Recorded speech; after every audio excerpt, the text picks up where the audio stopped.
안녕하세요. 마인드맨 김영진입니다. 이렇게 찍는 사진, 이렇게 찍어서 합친 동영상을 보고 타임랩스라 그럽니다. 타임랩스는 정지화상을 찍어서 나중에 동영상으로 합치는 일인데요. 대낮에도 이렇게 구름이 흘러가는 과정 같은 걸 찍을 수가 있고, 또 이건 여명입니다. 새벽이 쫙 밝아올 때 이런 사진을 찍으면 참 멋있죠. 그래서 저나 또 제가 사진을 가르치고 있는 분이 이걸 가지고 인트로 화면, 아우트로 화면을 자기가 직접 만듭니다. 그래야죠. 남들이 만든 걸 갖다 쓸 수는 없잖아요. 근데 이건 전부 다 Full HD입니다.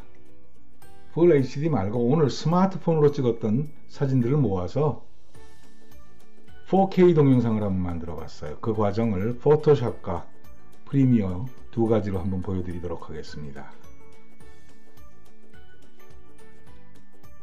카메라 FV-5라는 앱으로 저는 주로 스마트폰으로 인터벌 촬영을 합니다. 이것은 이제 왼쪽에 메뉴가 있는데 톱니바퀴는 설정이고요. 그 밑에 P, S 이거는 자동 모드와 셔터 우선 모드 이게 되고, 세 번째 나오는 이게 브라켓팅 인터벌, 그 다음에 타이머, 버스 샷 이렇게 되는 겁니다. 여기에 인터벌 촬영을 누르면요, 전체 인터벌 플러스 토털 샷 이걸 설정할 수가 있어요. 인터벌 몇 초 간격으로 몇 장을 찍을 것인가, 총 300장에 그리고 매 3초당 60초까지 인터벌을 둘 수가 있어요. 그리고 오른쪽 위에 촬영 시작 버튼을 누르면 300장이 찍힐 때까지 3초 간격으로 계속 찍어줍니다. 나중에 이걸 PC에 옮겨서 그것을 가지고 편집을 해서 프리미어나 포토샵이나 이런 것으로 동영상으로 만들면 됩니다. 합쳐서 타임랩스 동영상을 만드는 거죠. 이제 제 스마트폰을 USB에 연결을 했습니다.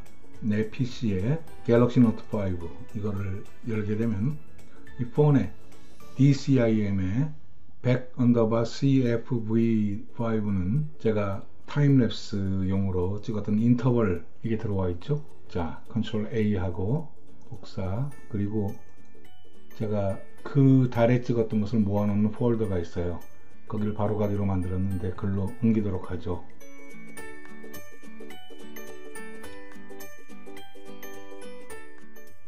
예, 초기 인터벌 촬영하고 아까 또 시범으로 하느라고 또 몇 장이 더 들어갔네요.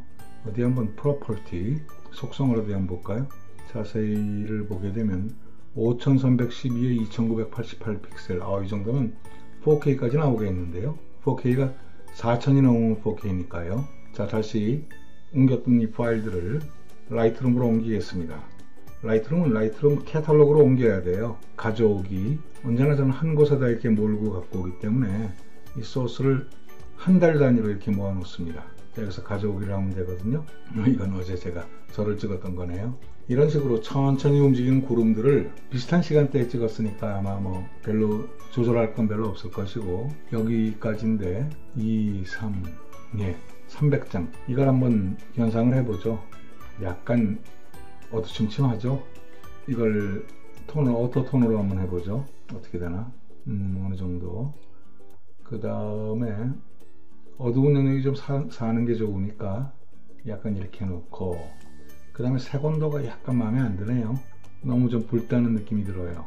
그럼 약간 녹색 쪽으로 기울게 하고, 이 정록 대비입니다. 이건 틴트라 그러는데 어느 정도 색온도를 약간 높여줄까요? 약간 푸르게 할까? 이 정도 푸른 게 좀 채널에 올라왔죠. 이 정도로 해서 설정 복사를 해서 이렇게 되면 종횡비 좀 전에 마친 거 거기서부터 모두 다 리터칭이 끝났습니다. 한 번에 여기까지 300장을 현상 설정을 붙여넣기를 하면 전체에 이게 들어가 줍니다. 지금 프리뷰를 만들고 있고요. 4K의 규격을 어디 한번 보죠. 4K 규격 어쨌든 4000K가 넘어야 돼요. 4096에 2160 4096으로 맞춰주면 됩니다. 여기서부터 여기까지 이 300장을 내보낼 때 한쪽만 바꿔주면 되거든요. 크기를 4096으로 넓은 쪽으로 해주면 나머지는 정확히 16대 9니까 거기에 맞춰줍니다. 여기에 이 클라우드라기보다는 클라우드 타임랩스라고 이름을 주죠. 오케이, 내보내기 준비 중 하고 이제 이 위에 보면 이제 내보내고 있습니다. 이건 파일이 작지 않기 때문에 조금 클 거예요. 예, 지금 나가고 있죠. 이 300장이라 됐을 때 이걸 가지고 한번 테스트를 해보려고 그래요. 메모리 크기와 CPU 파워로 이게 나가는 양이 결정이 됩니다. 좀 기다려야 돼요.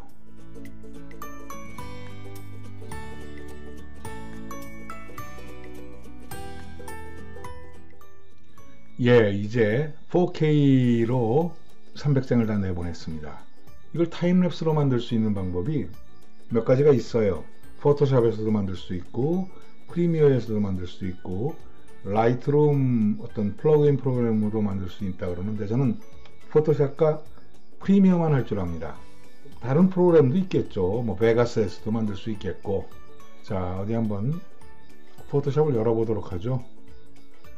아무래도 포토샵은 정지 영상 전문이라서 제 개인적인 생각은 프리미어가 좀 더 낫지 않을까 생각을 해요. 프리미어는 뭐 유명한 동영상 편집 프로그램이잖아요. 열기. 오케이, 여기서 첫 번째 거 클릭을 하고 영문판에서는 오픈과 오픈 as가 다릅니다. 오픈 as로 열어야 되는데 이건 그냥 열기네요. 이미지 시퀀스에 클릭을 하고 엽니다. 그럼 프레임 속도가 나오는데 자기가 프레임 속도를 조절을 할 수가 있어요. 뭐 10, 12, 15, 저는 이제 30으로 하겠습니다. 프레임 per second라 해서 1초에 30장을 합성을 해서 그걸로 동영상을 만드는 겁니다. 확인. 예, 이렇게 됐죠. 요 밑에 있는 게 타임라인입니다. 타임라인이 안 보이시는 분들은 창에서 타임라인을 체크를 하면 되고요. 영문판에도 똑같습니다. 윈도우에서 타임라인을 체크하면 나옵니다.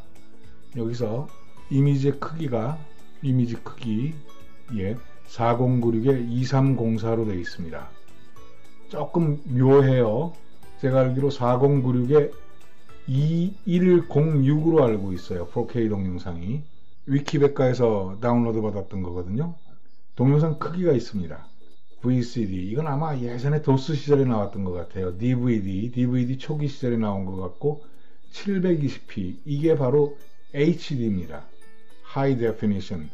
고해상도라고 나왔는데 지금 현재로 보면 굉장히 작죠. Full HD가 1080입니다.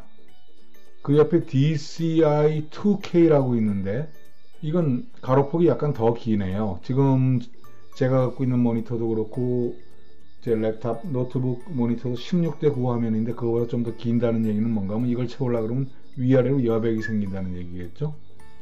4K UHD라고 되어 있는데 K는 킬로의 약자입니다. 킬로라고 하면 1000인데 1080p가 4배가 됐을 때 세로로 2배, 가로로 2배가 되면 4배가 되죠. 그렇게 됐을 때 UHD라 그러는데 Full HD가 울트라 HD가 됐다고 해서 UHD라 그러는데 엄밀한 의미에서는 4K가 아닙니다. 이거를 calc 계산기를 꺼내보죠. 가로폭이 1920 곱하기 2 3840입니다. 그래서 4K가 안 돼요. 지우고요. 세로가 높이가 1080 곱하기 2 해서 2160이 됩니다. 3840에 2160이 지금 울트라 HD고 아까 보셨던 바와 같이 4K라고 한 건 엄밀한 의미에서 4K가 아니죠. 4K UHD, 4K 근접했다. DCI 4K는 DCI 2K처럼 높이가 같습니다. 2160.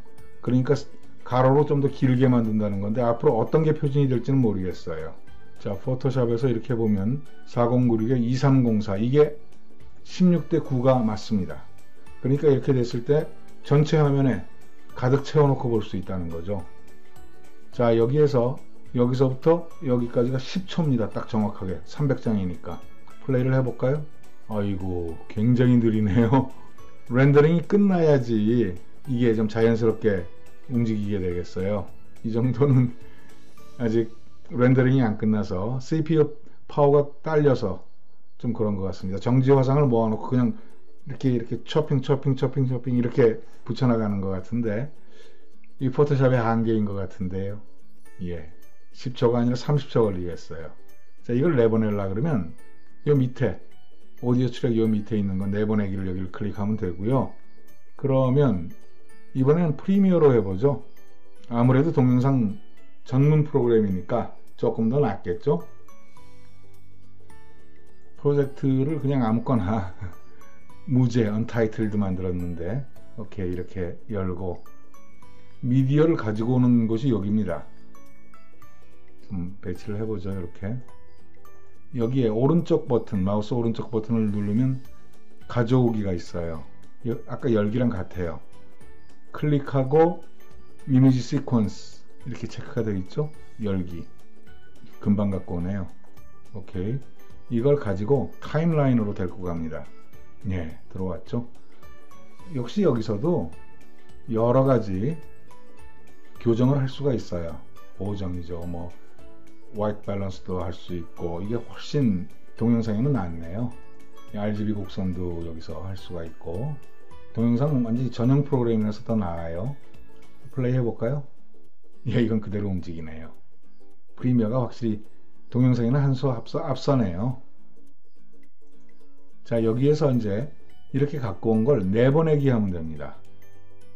내보내기, 미디어로 어떻게 내보내는가 하면 H.264 이게 바로 MP4로 내보낼 수 있는 코덱이에요. 코덱이 뭔가 하면 코딩하고 디코딩 한다는 거의 약자예요. 코딩은 압축을 하는 거고 디코딩은 압축을 푼다는 얘기거든요. 그걸 합쳐서 앞에 있는 거 CO와 DEC를 줄여 코덱이라 그러죠. 비디오로 오디오가 있으면 함께 나갈 테고, 이걸 내보내면 12MB, 별로 안 크죠? 10초짜리니까요. 이렇게 해서 내보내기 하면 되겠습니다. 자, 이렇게 해서 이게 이제 만들어졌죠? 그러면 저는 주로 사진들은 이 사진에 보관을 하고, 동영상은 또 동영상 나름대로 비디오에 저장을 합니다. 거기에 camta시아가 있고, camta시아는 이렇게 앞으로 할 것까지 2025년까지 맞춰놨어요. 폴더 구조가 똑같은데 미디어에 내보냈습니다. 이건 외부에서 찍었던 거. 거기에 4K 이동 영상이죠. 이걸 클릭을 해볼게요. 예, 이렇게 렌더링이 끝난 거는 자연스럽게 움직이게 됩니다. 4K로 해도 괜찮네요. 자, 이상으로 포토샵과 프리미어에서 스마트폰으로 찍었던 이미지를 4K로 동영상으로 만드는 과정을 한번 살펴봤습니다. 물론 제가 다루지 못한 거 있어요. 베가스도 안 다뤘고요. 그 다음에 라이트룸 플러그인 프로그램도 안 다뤘는데 이 정도면 충분하지 않을까 생각을 해요. 다음부터도 저는 동영상 만드는 데는 아무래도 프리미어를 써야 되겠어요. 제 주 동영상 편집 도구가 제가 강의를 주로 하기 때문에 캠타시아 스튜디오를 쓰는데 아무래도 재미난 건 프리미어를 따라가지는 못하겠죠. 어떠십니까? 도움이 되셨습니까? 자, 이번 연휴 기간에도 태풍 지나가거든 한번 스마트폰으로 멋진 동영상 찍어 보시고요. 여러가지 프로 모드들이 있어요. 그걸 제가 짤막짤막하게 해서 한번 올려볼게요. 이것은 충남 예산 꽃밭들 농장에서 마인드맨 김영진입니다.